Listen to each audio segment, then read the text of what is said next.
हजुरको गर्लफ्रेन्ड छ कि नै? छैन। छैन। छ छैन। छैन भन्नु न एउटा। मेरो बिहा भइसक्यो। ए भइसक्यो। हजुरको बुढी हात समातेर हिँड्छ कि नै? हात समातेर हिँड्छ। हिँड्छ। ए हजुरको 4 वटा बुढी छ हो? 4 जना। 4 जना। हजुरले के काम गर्नुहुन्छ? Share market.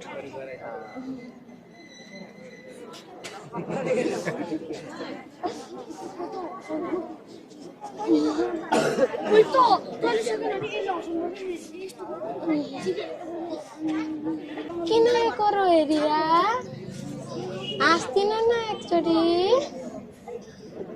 नहाँस्ने त्यसो रोइदिनु न